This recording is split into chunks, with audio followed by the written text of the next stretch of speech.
अस्सलाम वालेकुम स्टूडेंट्स, मैं हूं आपका टीचर जुबैर। स्टार्ट करते हैं अपना आज का लेसन। आज हम करने जा रहे हैं एक्सरसाइज 2A का क्वेश्चन नंबर 4। क्वेश्चन नंबर 4 मैं रीड कर लेता हूं। 5/9 of a piece of metal has mass 7 kg।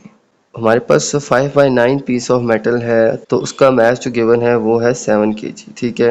What is the mass of 2/7 of pieces of metal.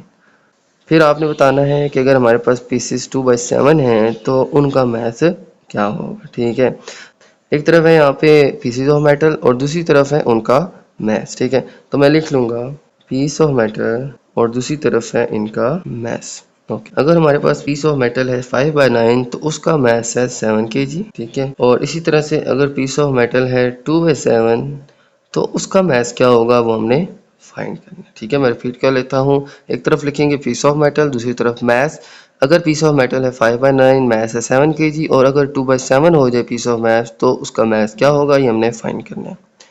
अच्छा, अब चेक करते हैं क्या ये डायरेक्ट प्रोपोर्शन है या इनवर्स प्रोपोर्शन है। एक तरफ है देखिए जी पीस ऑफ मेटल, दूसरी तरफ है मास। पीस ऑफ मेटल जो है वो जितना बड़ा होगा उतना ही उसका मास भी ज़्यादा होगा, यानी कि पीस ऑफ मेटल के बढ़ने से उसका मास भी इंक्रीज होगा और पीस ऑफ मेटल के कम होने से उसका मास भी कम होगा। तो ये क्वांटिटीज आपस में दोनों डायरेक्ट प्रोपोर्शन है। ठीक है, तो मैं लिख लेता हूँ piece of metal and its mass are direct proportion. ठीक है, ओके। अब डायरेक्ट प्रोपोर्शन है तो हमने कौन सा सीक्वेंस फॉलो करना है। x2 by x1 equals to y2 by y1। Okay, अब देखिए जी ये है हमारा x1, ये है x2। तो x2 बाई x1 है तो आ जाएगा 2/7 डिवाइड बाई 5/9। ठीक है, ओके। इसी तरह से ये है y1, ये है y2। तो सीक्वेंस है हमारा y2 बाई y1 तो x/7 kg आ जाएगा। ठीक है, तो अब देखिए जी अब हम इनको क्रॉस मल्टीप्लाई कर देते हैं। ठीक है, तो ये और ये, ठीक है, 2/7 7 से मल्टीप्लाई हो जाएगा। ठीक है, और इसी तरह से x से जो है वो 5/9 मल्टीप्लाई हो जाएगा। ठीक है, क्रॉस मल्टीप्लाई करने के बाद आप देखें तो इनकी कटिंग हो रही है, 7 1 ज़र 7 7 1 ज़र 7। ठीक है, और इसके बाद देखें यहाँ पे आ जाएगा 2। ये जो 5/9 है ये इक्वल्स टू की दूसरी जानिब जाके हो जाएगा 9/5। ठीक है, मैं रिपीट कर लेता हूँ। ये जो x के साथ मल्टीप्लाई के अंदर 5/9 है ये इक्वल्स टू की लेफ्ट साइड पे जाके हो जाएगा 9/5। ठीक है, देखिए जी 9 जो है वो x से डिवाइड हो रहा था तो दूसरी तरफ आके ये 2 से मल्टीप्लाई हो जाएगा। ठीक है, इसी तरह से 5x के साथ मल्टीप्लाई हो रहा था और दूसरी तरफ ये डिवाइड में आ जाएगा। ठीक है, तो यूँ 5/9 इक्वल्स टू की लेफ्ट साइड पे आके 9/5 हो जाएगा। ठीक है, इसके बाद 9 2 ज़र आ जाएगा हमारे पास 18 और divide by 5।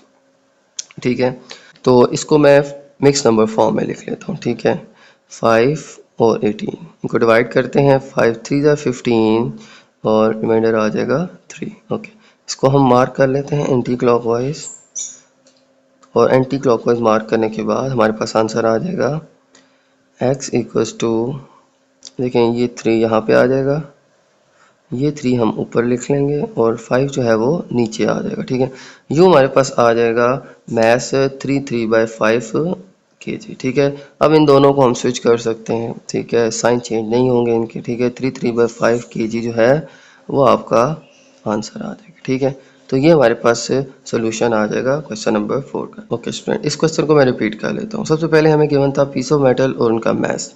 Piece of metal जो है वो 5/9 है तो उसका मास होगा 7 kg। अगर पीस ऑफ मेटल जो है वो हो जाएगा 2/7 तो उसका मास हमने फाइंड करना था। ठीक है, पहले चेक करेंगे दोनों डायरेक्ट प्रोपोर्शन है या इनवर्स प्रोपोर्शन है। तो देखिए एक तरफ है पीस ऑफ मेटल, एक तरफ है उसका मास। पीस ऑफ मेटल के बढ़ने से उसका मास भी बढ़ जाएगा और पीस ऑफ मेटल के कम होने से उसका मास भी कम हो जाएगा। ठीक है, ये दो थे आपस में डायरेक्ट प्रोपोर्शन। ठीक है, तो हम ये सीक्वेंस फॉलो करेंगे। ठीक है, x2/x1 इक्वल टू y2/y1।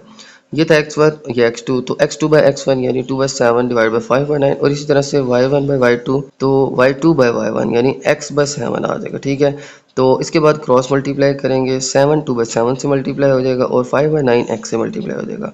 7 7 की कटिंग हो जाएगी और 2 आ जाएगा और 5/9 इक्वल्स टू की दूसरी तरफ जाके 9/5 हो जाएगा। ठीक है, इसके बाद जो है 9 to 18 divide by 5 equals to x. 18 और 5 को डिवाइड करेंगे आ जाएगा 3/5 जो कि एक मैथ था, इसलिए उसकी यूनिट लिखेंगे केजी, ठीक है।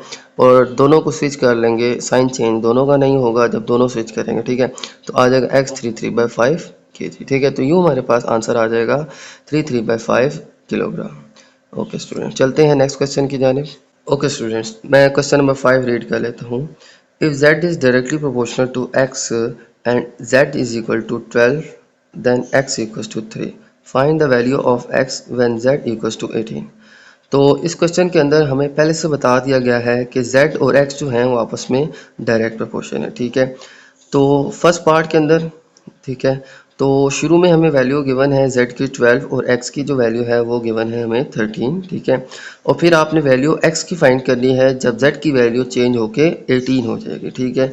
तो मैं लिख लेता हूँ इसको, सबसे पहले मैं लिख लेता हूँ x एंड z, ठीक है। ये दो क्वांटिटीज़ हैं, तो ये दोनों हैं डायरेक्ट प्रोपोर्शन है, ठीक है। z की वैल्यू उसने कहा कि 12 होगी, तो उस वक़्त x की वैल्यू जो है वो 3 होगी, ठीक है। यानी z 12 के बराबर है और x 3 के बराबर है, ठीक है।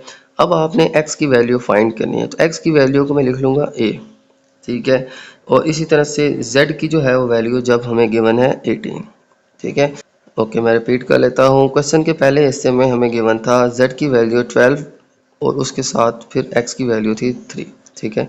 जब z की 12 थी वैल्यू तो x की वैल्यू 3 थी। इसी तरह से बाद में उसने कहा कि x की वैल्यू फाइंड करें जब z की वैल्यू हो जाएगी 18, ठीक है। तो z की वैल्यू अब 18 होगी है, तो हमने x की वैल्यू फाइंड करनी है। तो x की जगह अब मैंने लिख दिया a, ठीक है। लास्ट क्वेश्चन में मैंने x लिखा था, ठीक है। अब यहाँ पे ऑलरेडी x हम यूज़ कर चुके हैं, तो अब मैं वेरिएबल का नाम कोई और रख देता हूँ, a b c कुछ भी आप रख सकते हैं। तो मैंने a रख दिया, ठीक है। ये अननोन वैल्यू है, ये हमने फाइंड करनी है, ठीक है। तो अब चेक करना है ये डायरेक्ट प्रोपोर्शन है या इन्वर्स प्रोपोर्शन है। ये हमें पहले से ही गिवन है कि x और z जो हैं आपस में डायरेक्ट प्रोपोर्शन है, ठीक है। तो मैं लिख लूँगा z is directly proportional to x, ठीक है। ये चीज़ हमें क्वेश्चन में गिवन थी, ठीक है। ये हमें फाइंड करने की ज़रूरत नहीं है। तो सीक्वेंस हम फॉलो करेंगे x2/x1 इक्वल्स टू y2/y1, ठीक है। ये सीक्वेंस फॉलो करेंगे, ठीक है, डायरेक्ट प्रोपोर्शन के लिए। तो ये था x1, ये था x2, ये था y1, ये था y2। तो x2/x1 यानी आ जाएगा a/3, ठीक है। और ये था y1, ये था y2, तो y2/y1 आ जाएगा 18/12, ठीक है। अब a की वैल्यू हमने फाइंड करनी है, ठीक है। तो a के साथ 3 डिवाइड हो रहा है, ठीक है। तो ये इक्वल्स टू की राइट साइड पे जाके मल्टीप्लाई हो जाएगा, तो आ जाएगा a equals to 18/12 multiply by 3। Okay, तो 3 को मैं दूसरी तरफ ले जाके मल्टीप्लाई कर दिया, ठीक है, क्योंकि ये यहाँ पे a से डिवाइड हो रहा था, ठीक है। दूसरी तरफ जाके मल्टीप्लाई हो जाएगा। अब 3 की 12 से कटिंग हो रही है, 3 1 3, 3 4 12, ठीक है। और इसी तरह से 18 और 4 की 2 से कटिंग हो रही है, 2 2 4, 2 9 18। तो आंसर आ जाएगा 9/2। ओके, अब 9/2 को मैं डिवाइड कर लेता हूँ और इसका आंसर हम डेसिमल के अंदर लिख लेते हैं, ठीक है। 2 4 8, ठीक है, तो आ जाएगा 1 और पॉइंट ऐड करके हम 0 ऐड करेंगे और 2 5 10। यूँ हमारे पास आंसर आ जाएगा 4.5। तो a की वैल्यू आ जाएगी 4.5, ठीक है। तो ये था हमारा क्वेश्चन, ठीक है। तो इस तरह से हमने इस क्वेश्चन को सॉल्व करना है, ठीक है। a की वैल्यू हमारे पास आ जाएगी 4.5। तो इस क्वेश्चन को मैं जल्दी से रिपीट कर लेता हूँ। इस क्वेश्चन में हमें पहले से गिवन था कि z is directly proportional to x। z की वैल्यू जब 12 थी तो उस वक्त x की वैल्यू गिवन थी 3। इसी तरह से x की वैल्यू हमने फाइंड करनी थी अगर z जो है वो 18 हो जाएगा, ठीक है। तो अब हमें पता है कि ये डायरेक्ट प्रोपोर्शन है, तो हम ये सीक्वेंस फॉलो करेंगे x2/x1 इक्वल्स टू y2/y1। तो ये x2 था, ये x1, तो a/3 आ जाएगा और ये y2/y1 यानी 18/12 आ जाएगा, ठीक है। 3 डिवाइड हो रहा था, दूसरी तरफ जाके मल्टीप्लाई, फिर थोड़ी सी सिंप्लीफिकेशन की है, कटिंग की है, तो हमारे पास आंसर 9/2 आ गया, ठीक है। 9/2 को मैंने डिवाइड करके पॉइंट में आंसर लिख लिया 4.5, ठीक है। तो इस तरह से हम इस क्वेश्चन को सॉल्व करेंगे, ठीक है। ओके स्टूडेंट्स, चलते हैं क्वेश्चन नंबर 6 की जानिब। तो क्वेश्चन नंबर 6 भी बहुत इजी है, बिल्कुल ऐसे ही जैसे हमारा पिछला क्वेश्चन था, ठीक है। तो मैं रीड कर लेता हूँ। If b is directly proportional to a, b directly proportional है a के, जो कि हमें पहले से गिवन है, ठीक है। And b is equal to 3 when a equals to 18, और b की वैल्यू जो है वो 3 है जब a की वैल्यू 18 है। Find the value of b when a equals to 24। अब हमने वैल्यू ऑफ b की फाइंड करनी है जब a 24 हो जाएगा, ठीक है। तो मैं लिख लूँगा एक तरफ a और दूसरी तरफ b। तो क्वेश्चन के पहले हिस्से में b की वैल्यू हमें गिवन है 3 और उस वक्त a की जो वैल्यू होगी वो 18 होगी। जब b 3 था तो a की वैल्यू 18 है, ठीक है। अब हमने b की वैल्यू फाइंड करनी है, ठीक है। तो इसको मैं लिख लूँगा x, ठीक है। और जब a की वैल्यू है 24, ठीक है। तो x की वैल्यू हमने फाइंड करनी है, यानी b की वैल्यू फाइंड करनी है जब a की वैल्यू 24 होगी, ठीक है। तो मैं रिपीट कर लेता हूँ। a की वैल्यू 18 थी तो उस वक्त b की वैल्यू 3 गिवन थी। अब a की वैल्यू 24 है तो b की वैल्यू हमने फाइंड करनी है, और ये दोनों आपस में डायरेक्ट प्रोपोर्शन है। ये भी पहले से क्वेश्चन के अंदर मेंशन है, ठीक है। हमें चेक करने की ज़रूरत नहीं है, ठीक है। तो लिख लूँगा b is directly proportional to a। b जो है वो a के डायरेक्ट प्रोपोर्शन है, ठीक है। तो सीक्वेंस फॉलो कर लेंगे, x2 by x1 equals to y2 by y1, ठीक है। x1 x2 तो आ जाएगा x2 बाई x1 यानी 24 बाई 18, ठीक है। और इस तरफ था y1 y2 तो y2 बाई y1 यानी x बाई 3 आ जाएगा, ठीक है। तो ये सीक्वेंस, ठीक है। ओके, तो इस तरह से लिखने के बाद अब हम इसको सिंप्लीफाई करेंगे, ठीक है। x की वैल्यू फाइंड करनी है तो 3 जो है ये डिवाइड हो रहा है, दूसरी तरफ जाके ये मल्टीप्लाई हो जाएगा। तो आ जाएगा 3 into 24 by 18 equals to x। Okay, अब 3 की 18 से कटिंग हो रही है, 3 1 3 3 6 18, ठीक है। और इसी तरह से 6 की अब 24 से भी कटिंग हो रही है, 6 1 6 6 4 24, तो 4 इक्वल्स टू x की वैल्यू क्या आ जाएगी हमारे पास 4। तो इस तरह से स्टूडेंट हम इस क्वेश्चन को सॉल्व करेंगे, ठीक है। सबसे पहले a की वैल्यू 18 थी, उस वक्त b की वैल्यू 3 थी। जब a की वैल्यू 24 हो गई तो b की वैल्यू हमने फाइंड करनी है। b डायरेक्टली प्रोपोर्शनल है a के, ये हमें पहले से मालूम था, ठीक है। तो सीक्वेंस फॉलो करेंगे, x2 by x1 equals to y2 by y1, ठीक है। तो ये था x1, ये था x2, तो x2 बाई x1 यानी 24 बाई 18, 24 बाई 18। इसी तरह से ये y1 था, ये y2 था, तो y2 बाई y1 था, तो x बाई 3 आ जाएगा, x बाई 3, ठीक है। 3 जो है इधर डिवाइड हो रहा था, दूसरी तरफ जाके मल्टीप्लाई हो जाएगा। तो 3 जो है इसकी कटिंग 18 से हो रही थी, 3 1 3 6 18, और 6 की 24 से हो रही थी, 6 1 6 4 24। तो यूँ हमारे पास सिंपली आ जाएगा 4 4 1 4, ठीक है।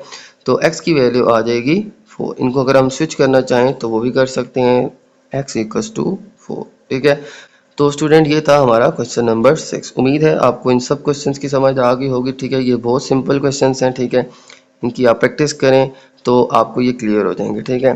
तो मेरी वीडियो अच्छी लगे तो मेरी वीडियो को लाइक कर दीजिएगा, मेरे चैनल को सब्सक्राइब कर दीजिएगा, और ये वीडियो अपने बाकी दोस्तों के साथ भी शेयर कर दीजिएगा। इजाज़त चाहते हैं आपसे, अल्लाह।